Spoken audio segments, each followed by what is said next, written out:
if I had thought 11 years ago at some point we would run an award-winning podcast where we just sit in here and talk about beer that our travelers bring us or our employees bring us, and then is listened to by our employees and our travelers.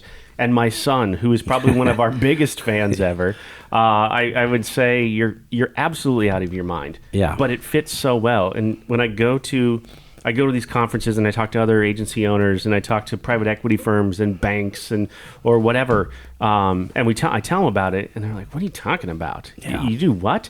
I'm like, "Yeah, think about it. Like, okay, you work for a bank, for example. You don't want to go home and listen to stuff about banks. No. You want to listen to stuff that is interesting to you, and it's a marketing theory out there. Sure. Is that you get adjacent to that, to whatever it is that you're promoting, you're selling, your product, whatever that is. And we found a long time ago our travelers like to go drink beer. Yep. And so do we, and that's why it worked. Inspired by the adventures of our nurses, therapists, and techs, A Beer with Atlas is the only healthcare traveling, craft beer drinking podcast. Each week, we'll open a few beers, talk about the brewery and the style of beer, and then dive into some research curated specifically for each episode. In the end, we hope each one sounds like a conversation you'd have with your friends while enjoying a few cold ones.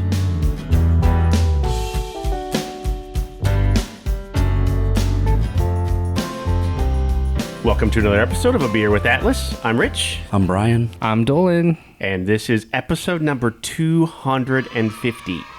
That's half of 500. That you are right.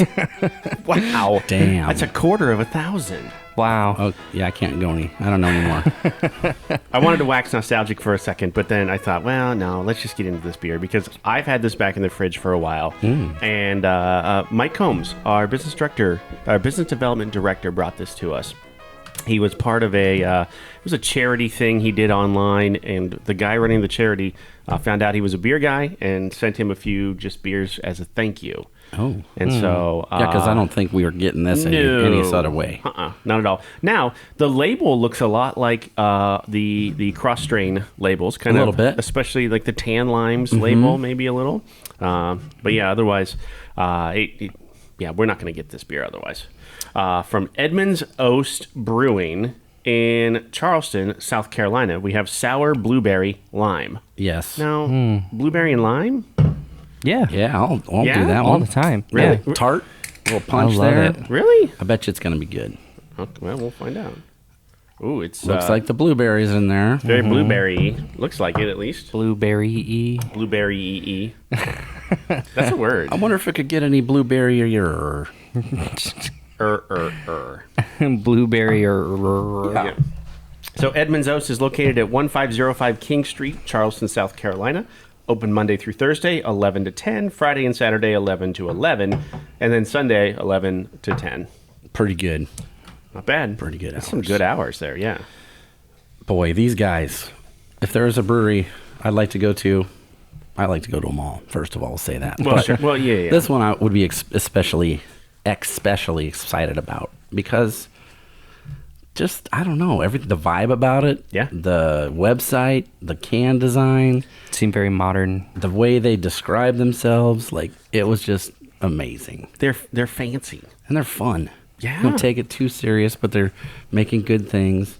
I got a lot to say about these guys Nice. because All right. I did quite a bit of information stuff. Well, you talk. I'm going to try this. Okay, so the first thing on their website thing, I think they must own 3 spots in town. I think so. And they called it the trifecta of gustatory delights. Gustatory. Yeah. What does that word mean? It's like food, like things you'd put in your gut. Oh, I understand. Okay. One, they have a restaurant and a brew pub. Then they have the brewing company and the tap room. And then they have this thing called the Exchange, where it looked like a big, I would say mostly focused on wine. They have over 1,500 different kinds of wine at this Okay. place. But then they also have their beer you can buy there. And they have, it looked like maybe almost like a shop setup, kind of like we were talking about with Boulevard a while ago, where they had all those merchandise things that tied into their stuff. Oh, yeah. It looked like just you could go and like buy stuff as it's, an exchange. The label on here, on the back of the can. There's like a skull with a hop coming out of its head. Yeah, it's pretty cool. All of their labels are ink drawings. And from what I could tell, they're by this same person. And his name is Blake Fili, F-I-L-I, Suarez. Okay. He's the artist, and he is the graphic designer, I think is the technical term for it. Sure. And I liked his stuff so much, I went on a little Instagram deep dive. Ooh. Because everything he did was cool. Like, the labels looked old-timey, like they're from a book from the 1700s. Yeah. But then when you went to look at his other artwork, it was all over the place. So it's not just what he can do. Maybe this is some sort of, passion project that he has. I can tell you, if you're looking for a hop style tattoo, that's very tattoo worthy. Yes. Right there. Yeah, it's crazy that you mentioned that because he focuses on a lot of logo design. That's like a lot of what he does. So a lot of his artwork would look really cool on your arm. Some of the things that he does besides just this, and I scrolled through a lot of stuff. I actually followed him on the Instagram just so I could keep seeing his art in my feed. Interesting. Like, that's how much I liked it. Concert posters. So one of the ones I saw was a band I like called Shovels and Rope.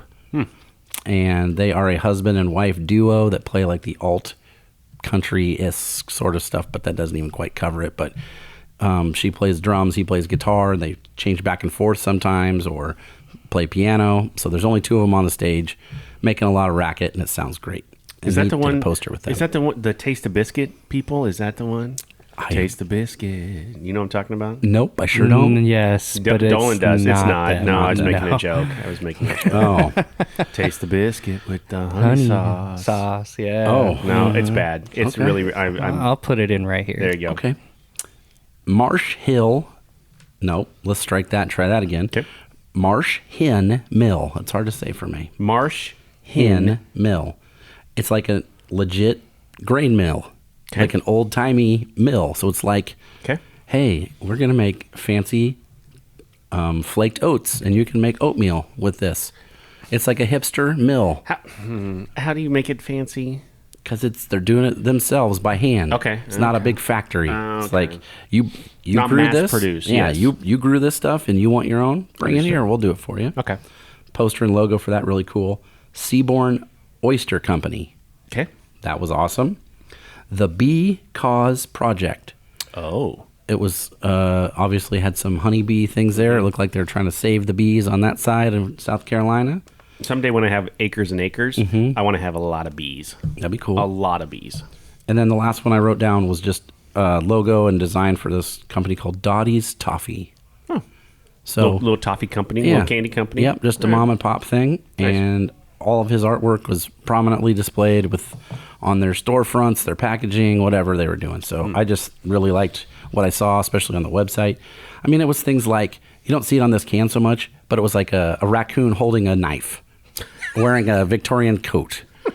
Or it was like two otters stirring a cauldron. Like, that's the kind of stuff that he was drawing for their beers. I got big enough raccoon problems. I don't think they need to learn how to use Use weapons. weaponry? Yeah, Well, that's I don't not know. awesome. Be good content for the internet. Yeah, You seen the video that's trending right now with the chinchilla in the stick?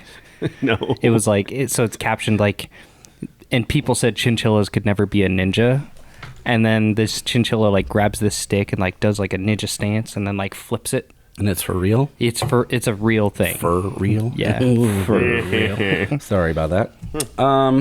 What do we think of this beer? Okay, everything I thought previously about lime and blueberry not going together is completely false. This is great.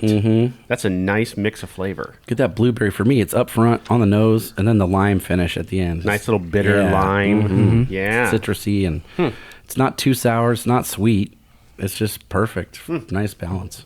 Yeah, it is. So here's some of the beers I wrote down, and these were, I did not write the correlating drawing to go with them, but this just kind of shows the scope of the brewery and what they're into and the styles, right?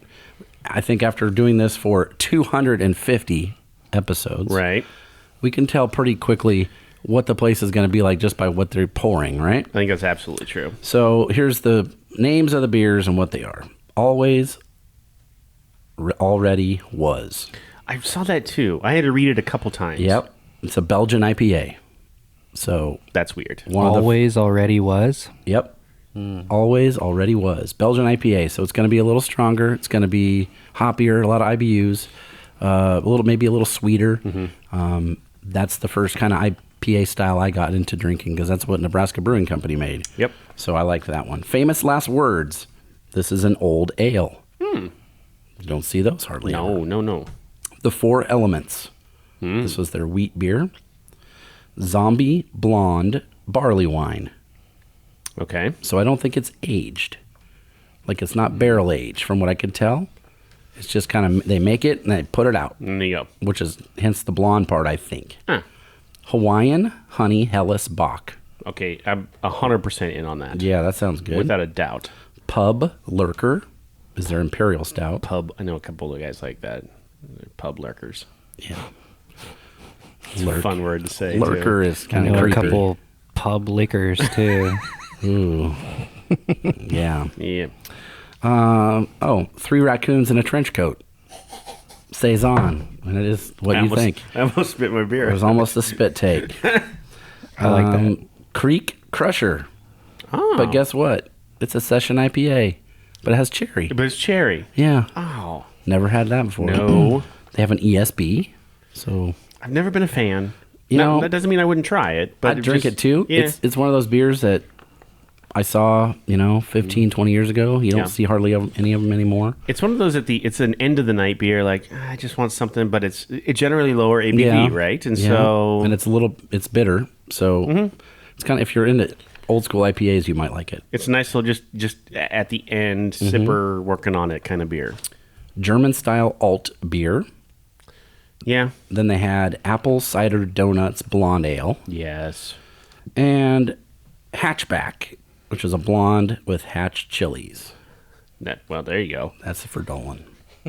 So, South Carolina getting Hatch chilies. They're bringing them all the way They must be. from Hatch. That's From interesting. Mexico. Yeah. That's interesting.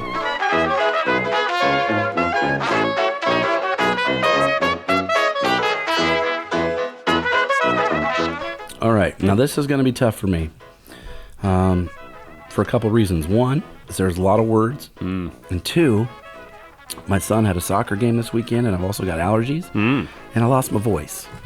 So I sent in our little chat yesterday the Peter Brady's video from Time to Change from the Brady Bunch.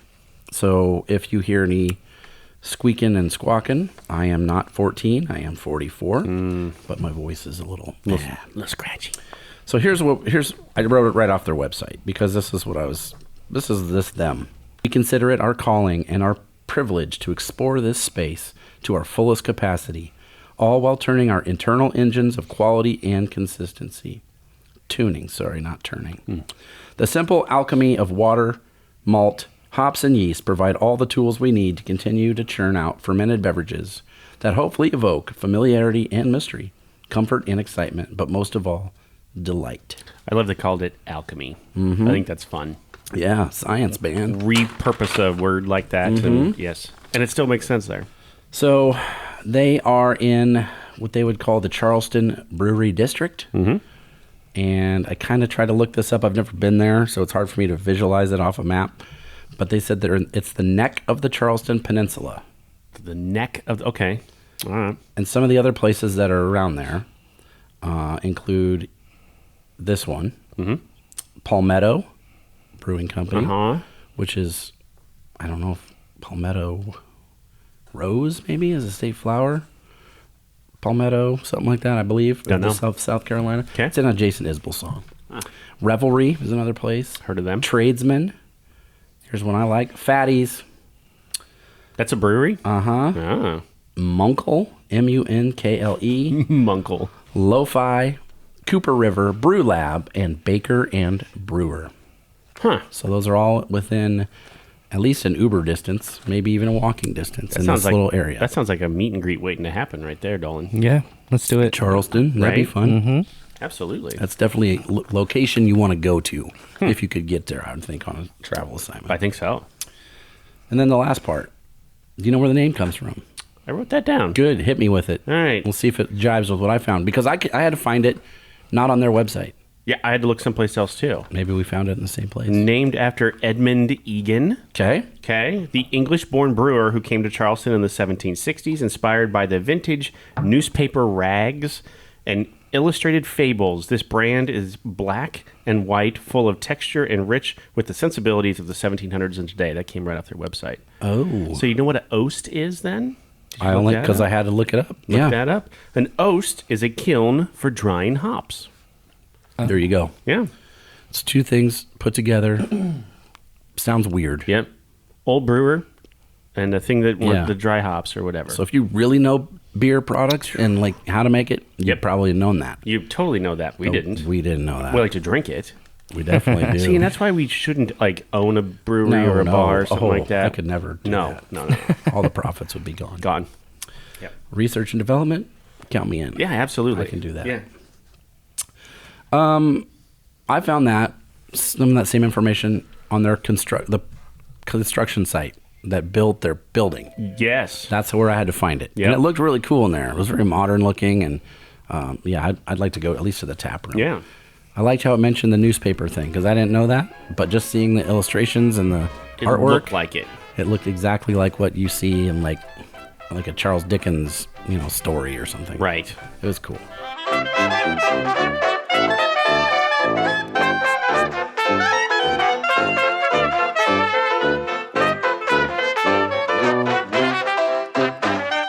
I've been lately, I don't know why, but I've been into music from the Roaring 20s all the way up to like World War II. That's an interesting time frame. So like we're talking 80 to 100 years ago. If you're in my car right now, it's on the Big Band channel on XM. Weird. I've just been into it. Okay. I don't know why. You got the weirdest, like most eclectic music taste. Yes, I think so. I like that. Okay. I'm always trying to find something new, right? Yeah. As I started out listening to tunes, it was Dad's classic rock. Then I got, current with the grunge and all that was happening. And then I've started going back.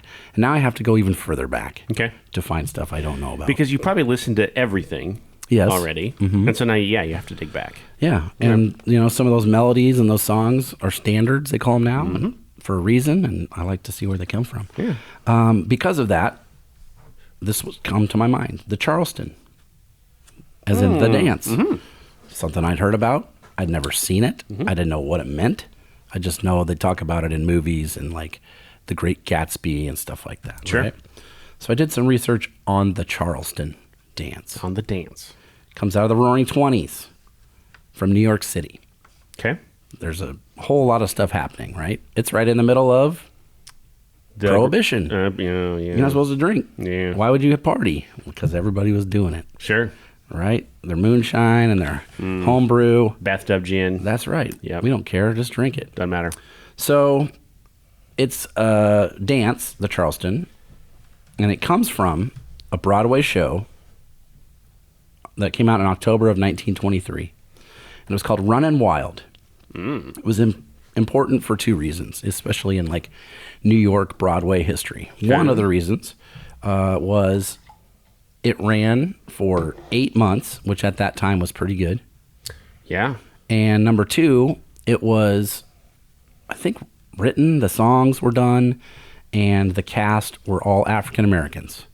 Oh. Wasn't dudes in blackface, which No. was kind of what they did Right. back then. These Right. were actual folks that they had. That's even more interesting. Yes. Huh. So most of the folks that were in this production came from the, there's a term for it, in South Carolina. Not the lowlands, but it's like, oh boy, it's going to drive me crazy.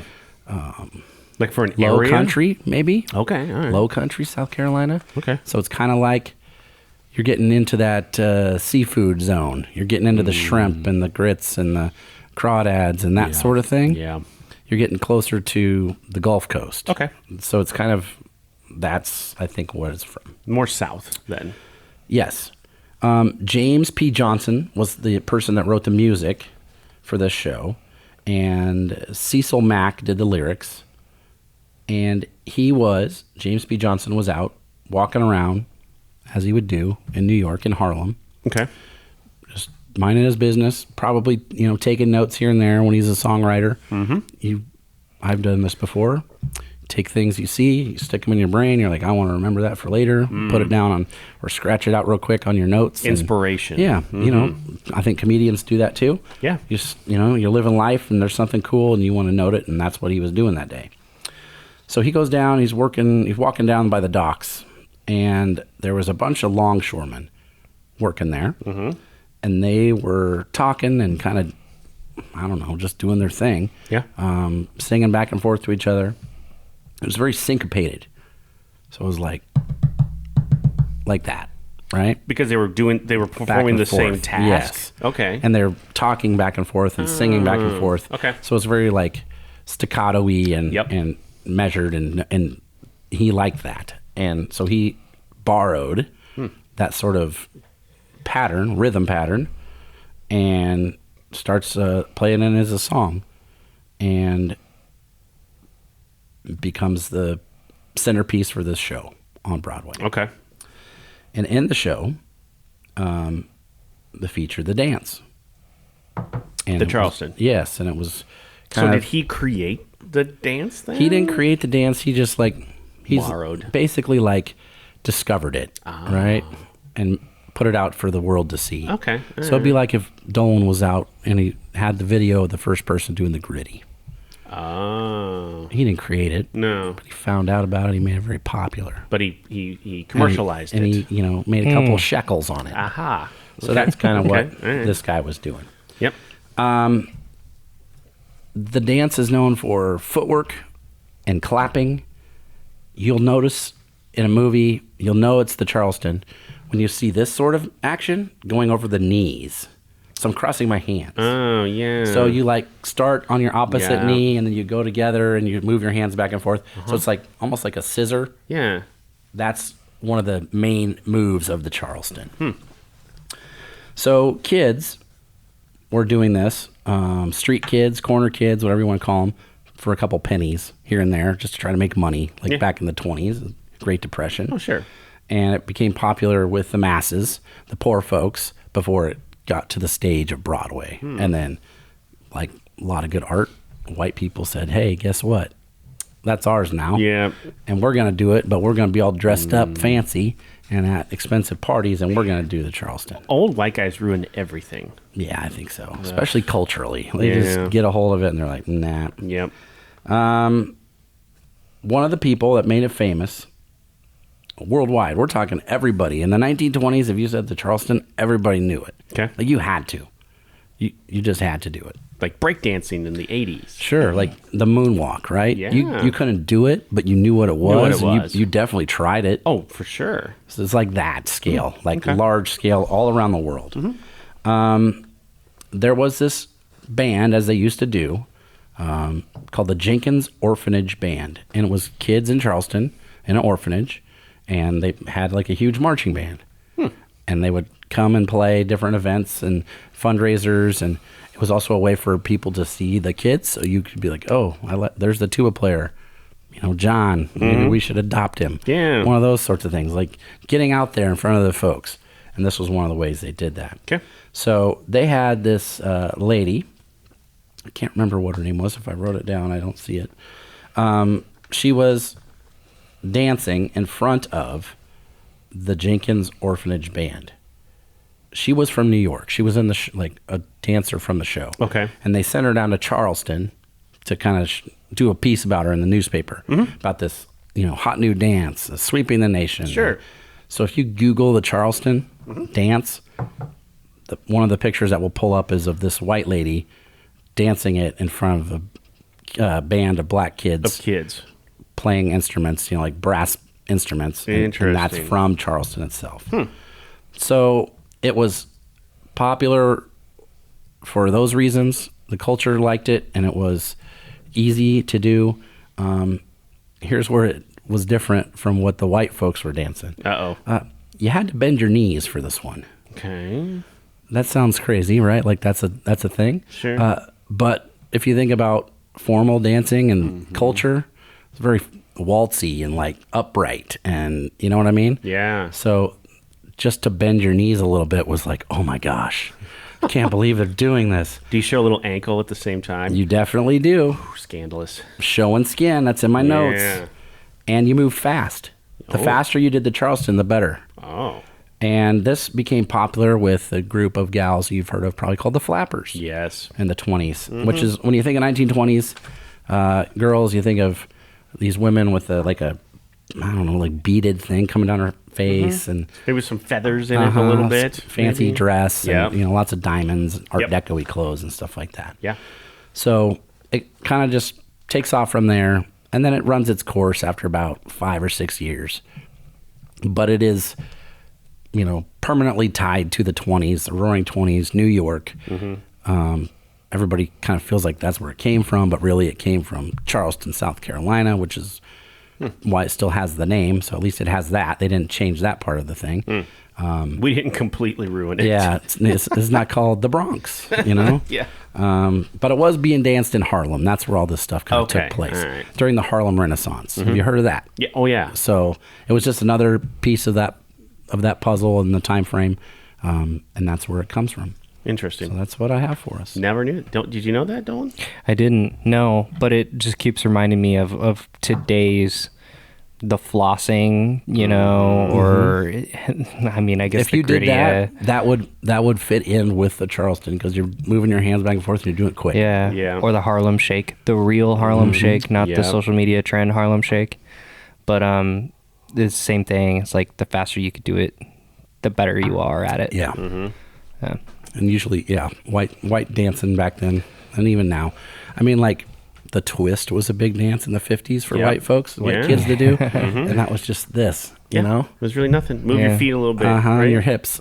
Just moving your hips was enough for people to be like, oh, that's terrible. Let's be honest. Like, white folks generally don't have that much rhythm, Yeah, soul. no, right? Yeah. And so the twist, that was something very easy to do. Yeah. Easy. Yeah. Yeah. Good chubby checker song. Oh, chubby checker. Yeah. He visited my preschool. Chubby checker? Really?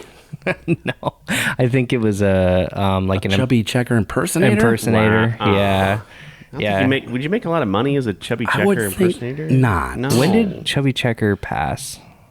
Well, here's what I do know. He had a song with the Fat Boys in the late Fat Boys. 80s, so it was after that. They brought back the twist? Yeah, they Remember did.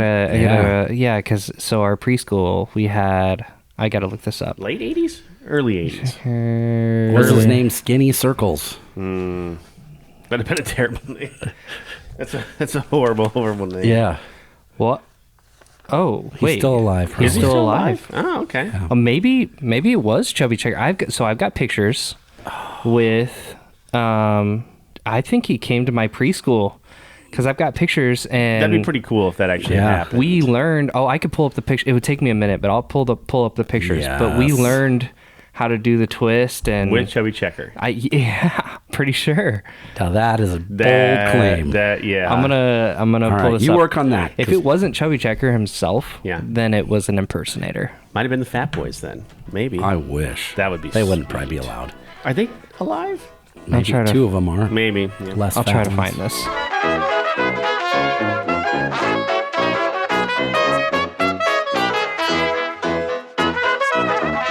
So, I told you what an Oast was. Yes. Right? The kiln, yes. I dug into that just a little bit Okay. more because that seems like a relic of a different time, of an Yes. older time. I went down that road just recently with, on a couple other things, like just relics of an older time that maybe, some people have hung on to, other people have, or whatever. And this is definitely one that has been, we didn't hang on to it. Okay. Machinery definitely made this obsolete. Okay. But we've hung on to the structures themselves. Now, you've probably seen these. If you've been to the UK for any reason, to London, outside of London, anywhere around Europe, they're buildings. They're Okay. actual buildings that are an unusual shape. They're round like a silo, maybe. Yeah. But they They're almost skinny on top. skinny on top. Almost maybe look like if you're familiar with the Hobbits. Okay. Looks like the Shire, maybe. Oh, Kind of. okay. It looks like the. I don't even. It's hard to explain. But They're brick, right? They're brick, or some of them are wood. Okay. On the outside, maybe there's brick on the inside because they were used for Yeah. drying. Oast houses date back as far as the 15th century. Oast means kiln, obviously, in Old English, to dry the hops grown and harvested by hand every September by thousands of hop pickers known as hoppers. So they were the hoppers. I like that. Yeah, for the beer industry. So apparently, that you could grow hops over there, right? They were growing it somewhere. Sure. And then they would bring these into these freestanding kilns. There was a furnace at the bottom, and the heat would rise, right? They would start the furnace on the bottom, put the hops on top, heat would rise, it would dry them out. There was, the hops were spread flat on a 30-inch layer on top of the roof, either in a pyramid or conical, C-O-N-I-C-A-L, conical, depending on each building. A white and hooded roof vent cowl equipped with a wind vane allowed for hot and humid air to escape. So that's why you see the roof kind of the way it is. Shaped it way it like is. a cone or a So were they trying to avoid smoke? I think so. I don't think they wanted to smoke the hops. They just wanted to dry them out. Okay. Yeah. This is interesting. It would only take 7 to 8 hours to dry each batch. So, So they're doing 3 batches a day. Yeah. With some of those big places. Right. So you've got a shift's worth of work. Another shift comes in, dries another batch. Weird. Another shift comes in, dries another batch. Boy, that'd be a boring job. That kind of would. I bet Yeah. it smelled good, though. Yeah. I bet it smelled really good. A little over 150 years ago, there were close to 5,000 Oast houses all over the UK. Nowadays, most Oast houses have either been converted into businesses, like the Manchester pub. That'd It be a was an good spot. Oast house. Yeah. Visitor attractions like the Hop Farm Family Park in Kent or the Great Dixter House and Garden in Sussex. Yep. So 5,000. That seems like a lot for 5,000. England. Yeah. Some of them serve as private residence now. Some of them can be rented as a cottage. B&B and the old hop dryer, huh? Yeah. So think about that. I mean, how big did that have to be in order to... How much beer were they making to have 5? Right. You know what I mean? Sometimes I think to myself, boy, maybe I don't need that one next more beer, you know? And other times I think, I'm way less than some people. And back in the day, come 100%, on. 100% true. I was reading a story to Oscar last night about mead, Viking mead. It was a story about Odin. It's this book he has. And was a way for people to make poetry. It's called the Poet's Mead. And you'd get all these great ideas by drinking this magic mead. But really, you're just hammered. Yeah, you're just shitty. And, Mjolnired, if you will. Oh, yeah. And that's how that goes. So, Yeah. wow, that's a lot, 5,000. Okay. I'll tell you what, I can spin a tale after Yeah? a few beers, that's for sure. Oh, yeah, that's one of the best parts. Right? Yep. My Dolan's still nosing his That's phone fine. here, trying to find... I got one more Yeah, I'm trying to find piece this. of business for Trying us. to find that. You got All right. anything else? So that's what an Oast Okay. house is. So if you're in the UK and you see one of those weird, odd-shaped things, I'd go stay in that for a day. Just because, Yeah. how Or many, it might be a bar. 150 or years ago? Might be something cool. Yeah, they've dried some hops there. Nice. Part of beer history. Speaking of history, 250. Yeah. Off mic, you gifted us some commemorative things for this Yes. edition, right? Yes, yeah. To commemorate 250 episodes. Yes. Well, I had kind of a similar plan in place. I am a sentimental fool and a romantic and someone who overthinks. That's one of my favorite things to do is just sit outside and think. So I thought I too wanted to give something to you fellows, but I wanted it to be reflective of parts of these episodes that we've done. So I have some gifts for you that I'm going to give to you now. Okay. And we're going to see if we can piece together why you got them. Oh. Right? I like this. Okay. So I'll start with you since you're not scrolling. okay. And then we'll go back and forth. Do you want to make a side bet here that it really wasn't Chubby Checker? That Oh my gosh, I swear it was. I almost want to... He thinks it was. Okay. All right. All right. Yeah. So this one has 3 clues to it, or 3 reasons why. Okay. All right? Oh, my goodness. So there you go. Holy smokes. So, oh, man. Aha. This is awesome. Yeah, Pearl Jam, Let's Play 2 on vinyl from when they played Wrigley. Yeah. Holy cow. Now flip over the backside, Okay. and there's the 3rd clue. Let's see. Made in Germany? Yeah. German beers. German beers. We've done a lot of German beers. Well, they all kind of start through Germany, right? Mm-hmm. Yeah. We've talked a lot about Pearl Jam. Yeah, we A have. lot. Yeah. We've had a couple episodes. We even had one of their brewers' beers, didn't we? Yes, we did. Remember from? Yeah, from the skate park beer. Yeah. That's right.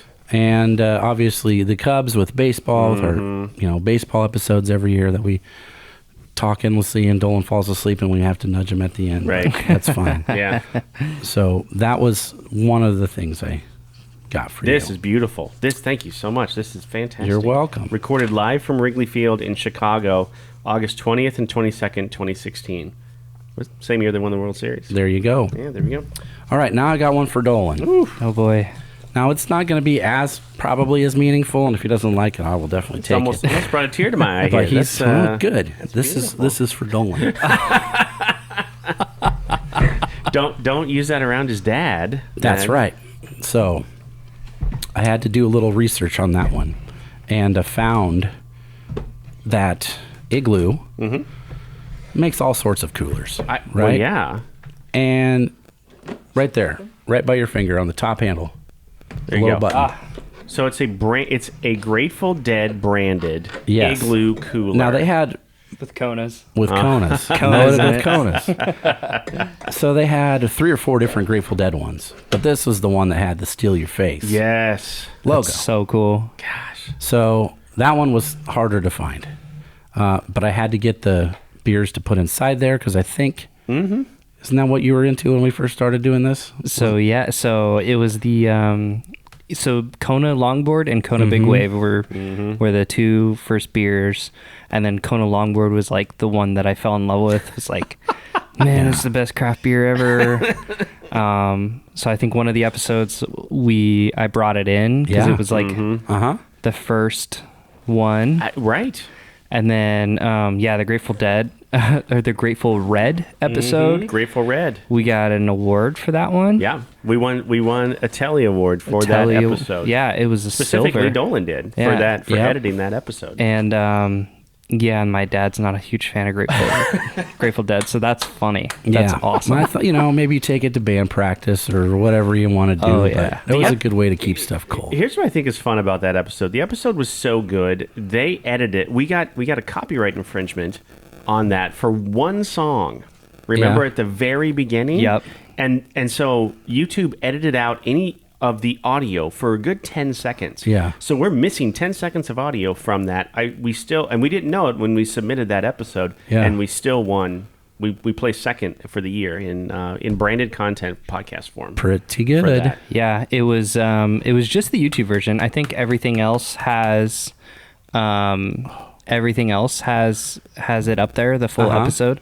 But the YouTube version, there's like 30 seconds blanked out. But I think that's Yeah. the one that you had to turn in for the That's award. the one I had to turn in. Yeah. Weird. And Yeah, they and we still won. gave it to us. We still won. All right, Now we've last got- one. Yeah. This is for you. Oh my goodness. Look at that monster. Now, it's hard to see now, but it's a Berliner style, Uh-huh. barrel aged, raspberry. Yep. Oh, geez. Because Yeah. every time we have a raspberry beer, you say how much you love I raspberries. love in your beer. raspberries. Now, this has faded a little bit on the back, but you can kind of, if you squint, you can still see it. So it's 250. It does say 250. This so might be the biggest beer anyone has ever given me There you in my go. entire life. So that's for Cross-strain you. Berliner Weiss, Foder aged sour ale with raspberries. Wow. Let's see. What's the date on this? Ooh, 2020. So 2 years old already. ABV 3.5. Yep. That So is you could drink awesome. that whole You thing could drink for the whole lunch. thing. Now, you probably have some fairly You might severe. burn your esophagus out. Yeah. Oh, boy. And while I was there, I purchased this new cross-strain T-shirt. I like so those. that was my gift to myself. I like it. because it's very comfy and it's purple and it's the spot we talk about the most, probably. There you go. Well, like I said, when I had your gift last week, because I couldn't hold, I'm terrible with gifts. I want to give it right away. Me too. So I couldn't hold on to it. But you guys you both have just made a concept and a dream come true on this. Like if I had thought 11 years ago, at some point we would run an award-winning podcast where we just sit in here and talk about beer that our travelers bring us, or our employees bring us, and then is listened to by our employees and our travelers. And my son, who is probably one of our biggest fans ever, I would say you're absolutely out of your mind. Yeah. But it fits so well. And when I go to these conferences and I talk to other agency owners and I talk to private equity firms and banks or whatever, and I tell them about it, and they're like, "What are you talking about? Yeah. You do what?" I'm like, "Yeah, think about it. Like, okay, you work for a bank, for example. You don't want to go home and listen to stuff about banks. No. You want to listen to stuff that is interesting to you, and it's a marketing theory out there, Sure. is that you get adjacent to that, to whatever it is that you're promoting, you're selling, your product, whatever that is. And we found a long time ago our travelers like to go drink beer, Yep. and so do we, and that's why it worked. Well, I mean, you could always just pull the Captain Jack Sparrow on him, you know. You are the worst pirate I've ever heard of or ever seen. And he's like, well, you know me, don't you? Like, That's or exactly you've heard of right. me, right? Yeah.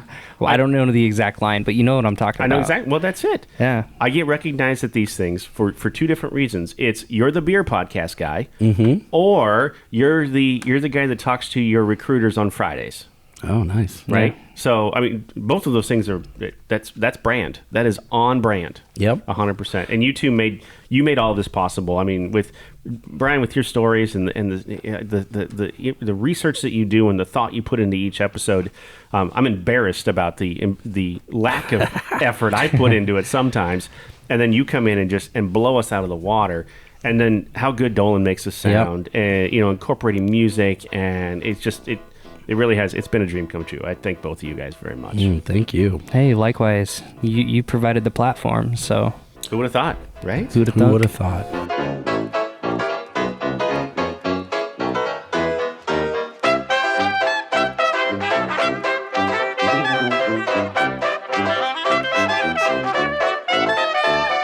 Okay, 250 more episodes after Yeah, that this. sounds good. We've got some fun stuff coming up. We're going to do hard teas. Yep.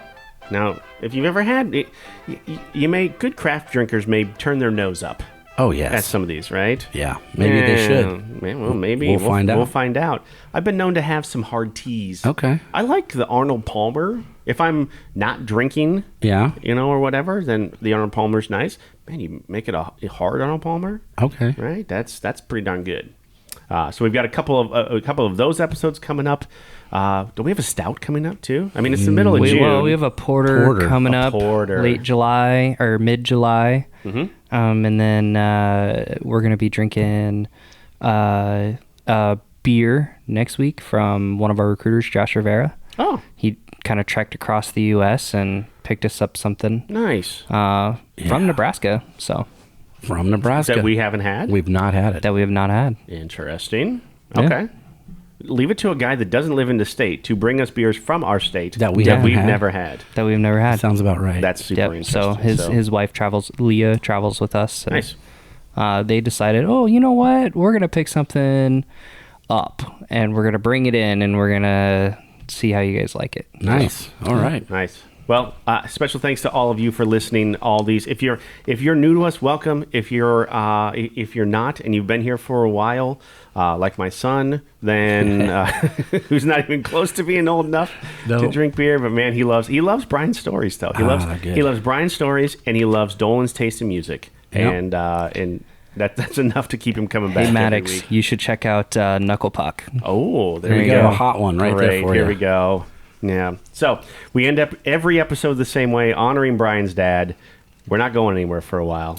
Let's have another beer. Thank you for listening to A Beer with Atlas. Special thanks to our brand team for producing the show. Each episode of A Beer with Atlas is powered by Atlas MedStaff, an industry leader in travel healthcare staffing.